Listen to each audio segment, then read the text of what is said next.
is the Conservative Party actually answering the hopes and wishes of Brexit voters?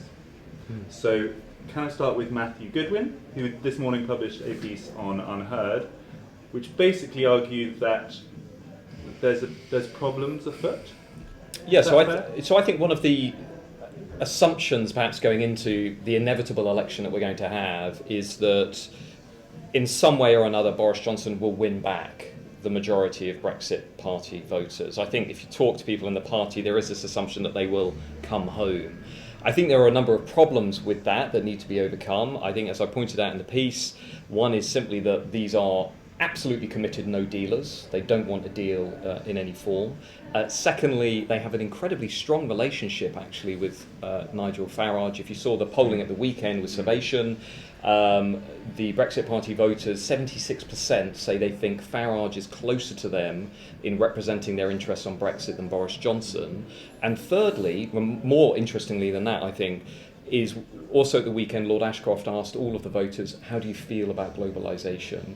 And it confirmed what we've known all along, and David and others have pointed to this in their work, that the Brexit Party voters are more sceptical than any others with regard to globalisation, more likely to feel it's damaging. Are they going to look at the speech today that we saw from the Chancellor? Are they going to look at Boris Johnson and think these people are on my side economically? I think the jury is out.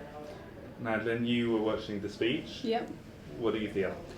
I think Matt makes some very interesting points there, but I do think that there is some attempt to deal with these conflicts that exist within the party through policy. So, for example, there is a sort of arguable brinksmanship in the way that at the same time that we have someone like Liz Truss going around to being the darling of the Libertarian right at the conference, promising, talking about the trade deals and so on, and all the globalisation stuff. At the same time, we have the Chancellor promising greater spending domestically. So I wonder if it may be an attempt to kind of sweeten the pill of, scrapping regulations and building new trade agreements with other countries, at the same time that you're promising a hike in the minimum wage and, a big infrastructure splurge. David, do you think they are answering the needs of Brexit Party voters? I don't know about that. I mean, I think Matt may well be right, as it were, in the sort of short-term technical details may be quite difficult for them in luring back Brexit Party voters. But I mean, the bigger question is the Conservative Party is evolving from having been a sort of, essentially middle-class party to being, it always had quite a large working-class vote, but it is now, it has been since Theresa May was leader, but since Brexit, it has clearly become a party that is sort of struggling to reconcile its kind of newer blue-collar voter base with its old middle-class base.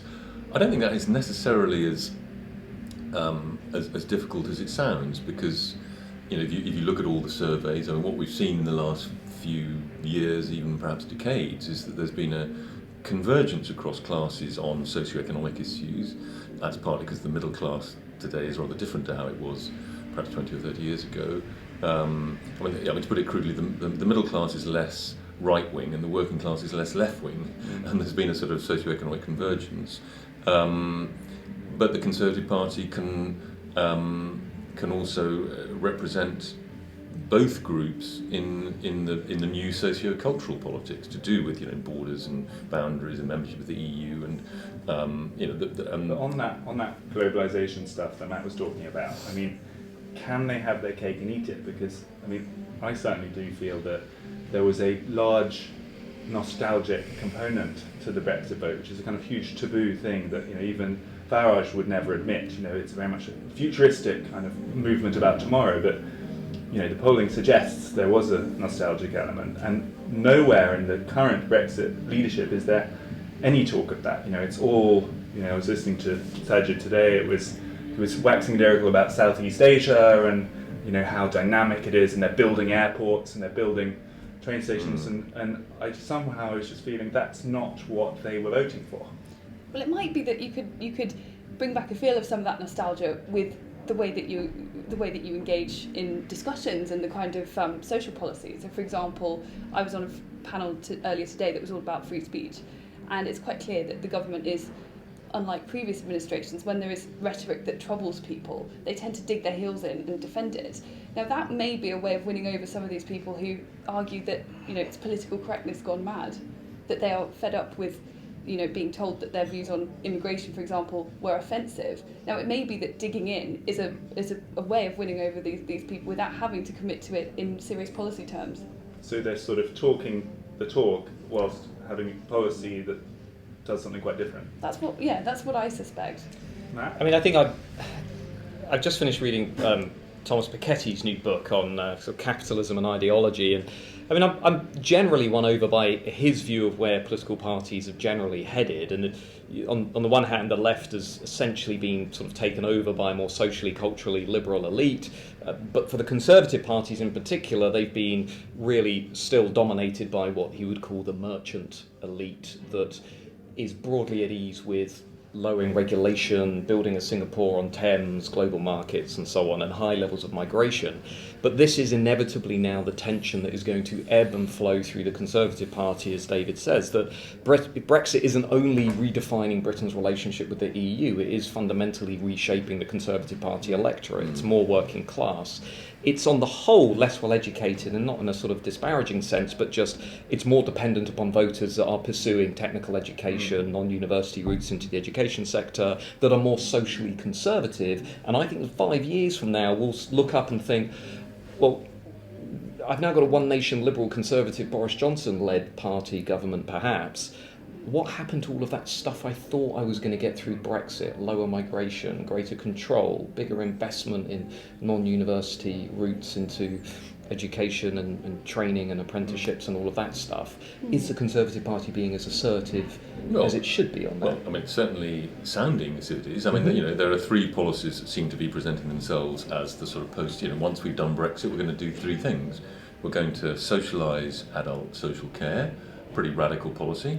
We're going to build a lot more houses, and we're going to do the Auger Review. We're going to invest hugely in FE, in non-university post-school education. Those seem to me, I mean, those things have something to offer for the whole country, but I think they are particularly popular amongst kind of sort of middle and lower socioeconomic groups in Britain. And also, just doing those things competently also just reminds people, or at least the Tory party would hope to remind people that they're just competent at delivering things. But I think Piketty he may be right about France, and he's not right about Britain. I mean, the idea that the kind of merchant right have been dominating the Conservative Party, I think, is just not true.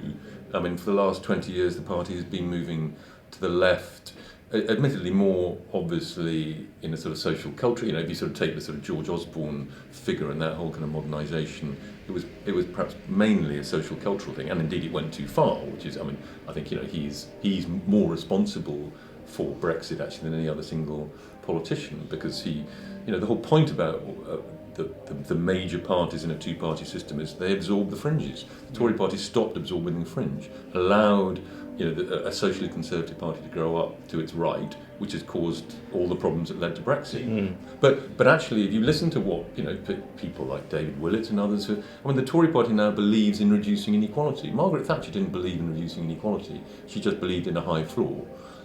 She believed in trickle down. Do you think? I mean, is it going to be too much too soon? That's the question. Can a party basically tell half their existing voters to F off and try and court a whole new batch of voters within a single election cycle, essentially? I mean... Well, so much of it depends on... I think they've been given a kind of temporary reprieve in that respect, simply because of the deeply dysfunctional state of the Labour Party at the moment and the extreme policies that it's advocating. It's actually not that difficult a bargain to go to, for example, Conservative Remainers in seats where, let's say, the Lib Dems don't have a particularly good chance of winning, to try and win back some of these people by saying you can either have Brexit and, pretty much status quo economic policies, or you could have the possibility of maybe stopping Brexit and Jeremy Corbyn will take over your kid's private school, so that you can quite easily make that pitch now. And he's helping them. He very much so. But if there were to be a change of leadership, I think that quite fragile coalition will crumble. I mean, it is true. The last Conservative manifesto was really quite social democratic in many ways. I mean, but it also stumbled over the fact that it hadn't been sold to the rank and file of its own party. Too soon. But I mean, I think the movement since then. I mean, they have nowhere else to go in a way, and actually Boris Johnson in many ways is rather a good figure. He, in the sense that he can play both the kind of sort of popular nationalist card and the liberal card. Look, I was this liberal mayor of London. You can say to some audiences, and, you can come up to Manchester and give a speech just after he's elected, saying, I realise this was a vote against London as much as it was a vote against Brussels. Yeah. I mean, if anyone can sort of what's the phrase? Shape shift and combine these two, anywheres and somewheres in my language. I mean, I think he's not in a bad position to do that. Matt, do you think he'll pull it off? I mean, that's what it comes down to, isn't it? Can you appear to be two different things to two parts of the electorate? Well, that's what the skill of politics has always been about. I think he could pull it off. I think it's going to be more difficult than May's campaign in 2017. We forget this now, that she was up against, on the right of the Conservative Party, she was up against Paul Nuttall, who was a fairly inept politician. Boris is now going to be going up against Nigel Farage, who is a more skillful, instinctive politician. And this election campaign, I think, will be very interesting for that reason alone. How is Johnson going to bridge that divide between that sort of moderate, sort of centre-right flank within the Conservative Party and the sort of Farage-east flank? He may have to come up with something that combines, let's get a deal through no deal, and let's do more on regional inequality, and let's fix a broken settlement, etc., etc. It's going to be harder for him, though, than it was for May. But in your piece this morning, you seemed quite sceptical. I mean, would it be fair to say you think, compared to what the kind of mainstream opinion is, it's going to be harder than they expect? Yeah, I mean, so if you just simply ran a uniform swing model, which is very crude but instinctive, right now the Conservatives are basically hovering between a sort of another hung parliament and a very tiny majority. If Johnson gets that 14% Brexit Party vote down to about 6 or 7, he cruises into majority territory. If he does a little bit more than that, and Labour and the Lib Dems stay divided, you're talking about a Conservative majority of 150 plus. I mean, it really goes up. So that's why Dominic Cummings and others around number 10, I suspect, you probably know more about this than I do, are really focusing on those Labour Leave seats and the Brexit Party electorate, because that's the key to the big majority. Madeline, okay, we're sort of veering in prediction territory. Oh, we're God. not going to ask you to say firm predictions, but do you feel that this kind of shape-shifting trick we've been talking about is possible, and do you think they can convince enough of those Labour northern seats to switch to make a difference? I think it's possible in the short term, and then in the long term people start to be disappointed. One of the things I've been really struck by has been, I try to keep up with the Brexit Party releases and speeches and all their social media output. And recently I've been struck by just how many people I saw with Brexit Party taglines who were basically having a go at Nigel Farage when he said that he didn't trust Boris Johnson to deliver Brexit in a meaningful way. It was like proper outcry. They were saying, of course we need to get behind. He's got a real support base. Yeah, but the danger actually comes if there is, if there's an attempt to bring any kind of deal back to Parliament, or rather, if he promotes the deal as the best way out of the EU, and the deal has even the slight redolence of Theresa May's old deal, I think he then starts to lose a lot of that support. So it's hard to think of a deal that would actually satisfy the desires of these of the Brexit Party voters, and actually, I have some sympathy because they feel that they've been routinely let down by politicians in multiple election cycles. Okay, so we've got two quite sceptical notes there. Are you more optimistic or positive rather? I think I am, but I think the conflict within the sort of the new Conservative coalition, I think will be very. It's a bit like left-wing people in the Labour Party always used to be told, well, you haven't got anywhere else to go. So, you've got to vote Labour because and similarly, I think as it were, the kind of the left's caricature of the old-fashioned Tory voter, affluent to rich, self-interested, sort of business figure or whatever. Well, they've got nowhere else to go in a way, and apart from things, there aren't that many of them. Well, I suppose so, but there aren't that many of them. What about the Brexit Party? The Tory party, it's much easier. I think the bigger point is it's much easier for parties of the centre right to move left on economics than it is for parties of the centre left to move right on culture. Yeah. That gives parties of the centre right a kind of inbuilt advantage in this game. Thinking of the sort of mass electorate, I think that that centre right being able to move left on economics is not going to be, the mass ranks of sort of free market John Redwood people are not going to win the argument, I don't think. Okay, final thoughts before we go into the happy house chamber that you can hear to the right. Matt, what do you think we should be looking out for? I mean, what is the, how will we get a kind of steer? Are there particular things that you are looking out for to get a sense? Yeah, I mean, I think I'm looking out for the seeds of the new Conservative vision, the new Conservative programme. So we will inevitably get through, in my view, withdrawal from the European Union. We will inevitably, in my view, leave the European Union in some form. I personally think that's still the most... On October 31st? Not necessarily on October 31st. I can commit to it. But by, certainly, perhaps through another election, but I do believe we'll leave. But what's the new Conservative programme and vision that can reflect this new diverse electorate that it is now inherited through Brexit? So it's the seeds of that programme that are now beginning to come through. You mentioned environmentalism while we were talking before. Yeah. David's mentioned housing. We've talked about technical education. We've talked about regional inequality. What is that new programme? How's it going to hang together? And who are the new generation of Conservative politicians who are going to become associated with key planks within that? Okay, Madeline, what are you looking out for? Well, I'm hopeless at predictions. I guessed Donald Trump would win, but that was the last good prediction I had, so I'm not going to go too far into the future. But in terms of this conference, I'm quite interested to see what happens to some of the more kind of centrist Tories, and some of the ones who have had the whip removed, who are in fact at conference and wandering around. I'm very interested to see if the party that we're so often told is a broad church is in fact broad enough to continue to have this wide congregation, or if there will have to be more. So whether they come back in exactly, some way. or whether they start crossing the floor to the Liberal Democrats, or simply not running again in the elections, and they get replaced in their constituencies, some of which are quite Leave voting constituencies, by people who are more kind of classic Tories. I'm sort of interested to see if that will hold, because I think if they are able to stay and find something meaningful to do in the Conservative Party, then it suggests that the realignment could perhaps be happening slightly slower than we thought, maybe. Okay. I think the new coalition, like I was saying, I mean, I don't think that the sort of Conservative, the sort of free market, the kind of Thatcherite free marketeers are still a very strong voice in the Conservative Party.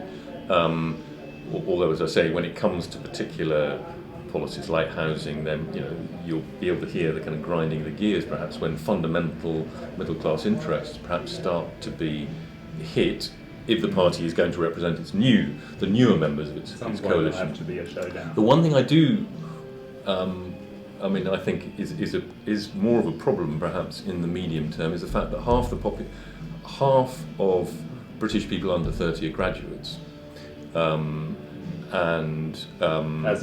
Universities, are institutions for creating anywhere, essentially, creating liberally minded people who think the Tories are all top hat and tails, sort of Jacob Rees-Mogg, sort of want to grind the noses of the poor, I think that is the cultural hegemony of the left amongst our young people is extraordinarily strong, I think. Now, young people are also faddish, so they might, having all been sort of Corbynistas one day, they might see the point of. But I mean, I actually think that Boris will win a big majority at the next election. I would say. There we go. You heard it here That's a proper prediction. We've had it. Thank you very much. At least a 100-seat majority. Oh, wow, he's putting numbers on it. That takes me back to 2017. That does. Yeah. I got that wrong. I did get 2015 right. I won money on 2015. Let's not go through how many things we've all got wrong. Thank you very much, everyone. Cheers. Thank you.